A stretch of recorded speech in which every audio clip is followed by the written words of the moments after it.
What's up, guys? It has been with Ben's election predictions, and today we are going to dive in what I think is going to be the results of the 2024 presidential election. I think Donald Trump is going to win all 50 states.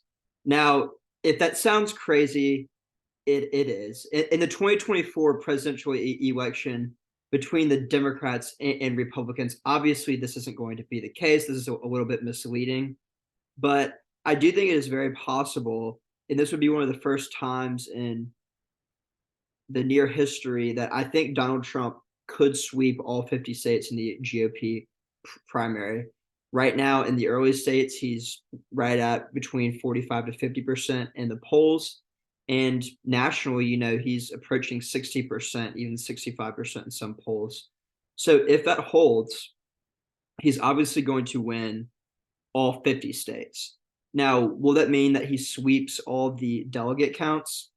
No. And that is important because you can win states, or you can get delegates from states without winning the total vote. Some of the states like Florida and some of the others that are escaping me right now are winner take all, but many states, like in the early states in Iowa, New Hampshire, and South Carolina, you can still get delegates and not win.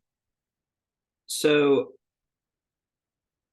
do I think that Donald Trump's going to win over 50 states? I really don't know. I think I'll have a more clear picture when it comes to after we go to Iowa, New Hampshire, and South Carolina. If Trump wins each of these states by more than about 10 to 15 percentage points, and he stays out of legal trouble and he's literally not in jail, then I think it is very likely. However, I would put the odds of this at under 50% right now, but maybe right at around 50%. Um, and if we look at one of the most respected election prediction websites, we can see here that that's also what Logan Phillips has projected here. In every state, Trump is up in the polling, so it makes sense that he would win every state at this point in time. Obviously, we're still over 2 months from the first race, but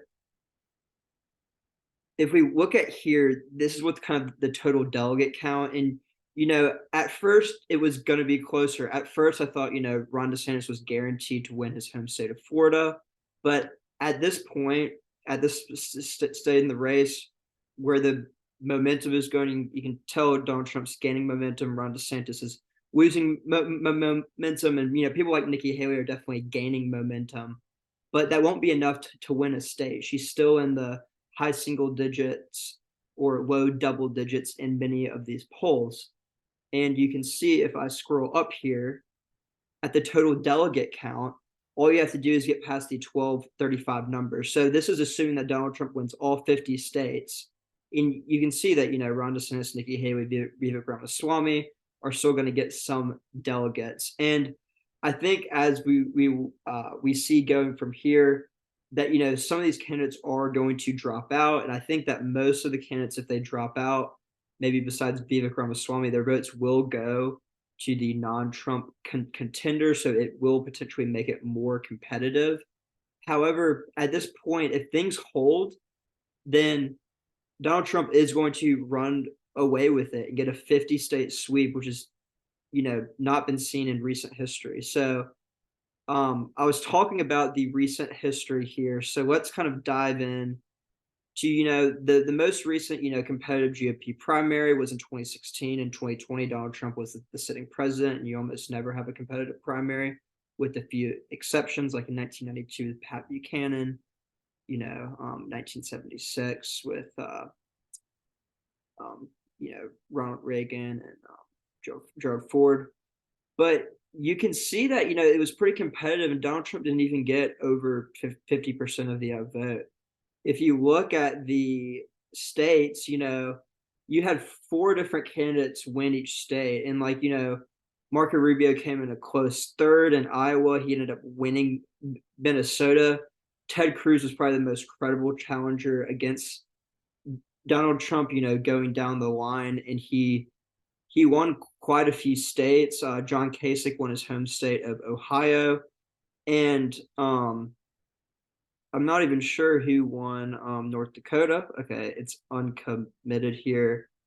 Um, but generally, what you see in the past, and like if we even go back to the 2012 primary, that uh, you see that people tend to win their home states, like Newt Gingrich in Georgia, John Kasich in Ohio in 2016, and it is pretty competitive. States like Iowa tend to favor the evangelicals, like Rick Santorum. In 2016, Ted Cruz won that state.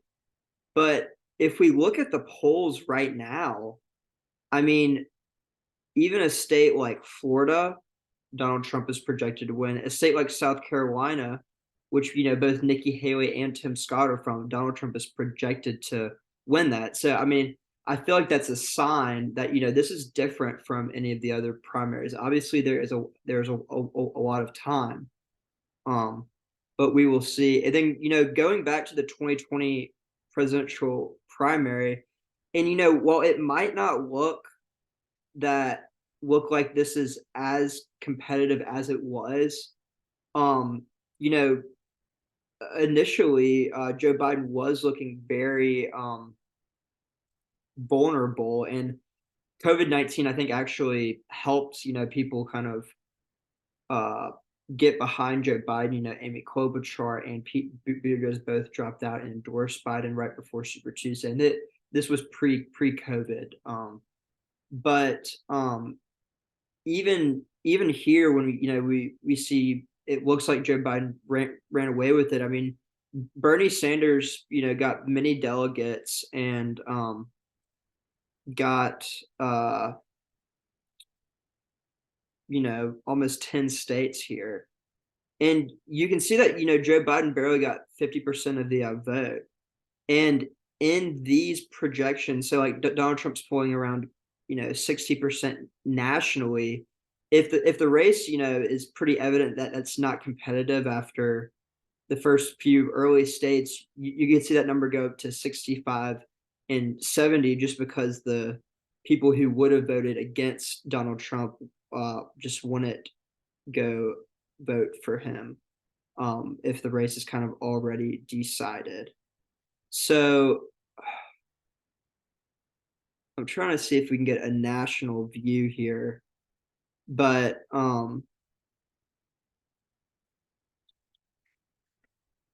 anyway. Okay, yeah, so what does this mean?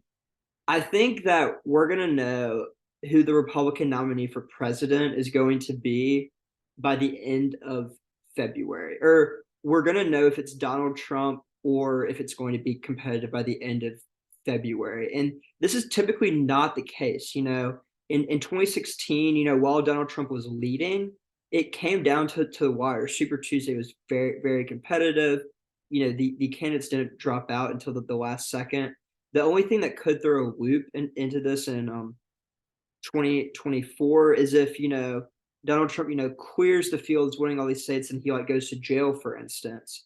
But will Trump still have that momentum built up where there's not going to be a credible challenger against him that can consolidate that non-Trump support to win states like California and Texas that have a lot of delegates in them. Um, and so that's why I think, the early states of Iowa, New Hampshire, and South Carolina and Nevada matter so much. And I think Iowa is the main one here.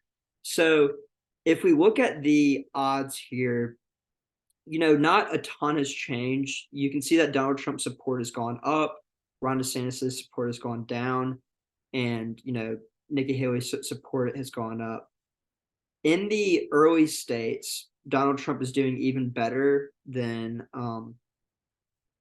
nationally speaking, because I think those are lower in chronological order, and there's some uncertainty in the race overall. However, if Donald Trump wins Iowa, New Hampshire, and South Carolina by margins of over 10 to 15%, this number should go to 95%. And that 5% uncertainty is if he gets into legal trouble or health issues or something like that. So Donald Trump might make history here, and you know, people say that politics are we're in an unprecedented time. Well, we really are. You know, Trump is running as a quasi incumbent president. You know, all this craziness. He's running for the third time, probably a rematch of what happened in 2020. And so it's really hard to predict. I've been a little bit more doubtful that Trump was, guaranteed to get the Republican nomination initially, but as you can see, um, the trend line is that he's gained the support. Has he hit his peak? I think that could be the case, and I think we could see a lot of movement, because there's a lot of time, and a lot of the 2020 or a lot of the primaries are kind of based off vibes and momentum. So the reason why Trump isn't at 100%, or 90 or 95%, when many of the articles and people online are saying, oh, it's a runaway train, is because there is some uncertainty. While Trump right now is sitting in the position where he's projected to win all 50 states, there's still a lot that can change. And so I'm going to do a lot of coverage on Iowa because I think that is the most important state. Iowa is going to potentially change the total trajectory of the race. And nationally, it's been pretty steady. Trump's at around 60%. If Trump comes in a close first or even loses Iowa, that's going to throw everything into disarray, and you can't even trust these polls anymore. Anyway, I really hope you'll like this video. Let me know what you think your projections are for the 2024 GOP primary. Do you think Trump is going to win all 50 states? Or do you think that, another candidate like Ron DeSantis or Nikki Haley can pull up and win some of these states and make this a competitive primary? Please share this with your friends, like, subscribe, and I'll see you guys later.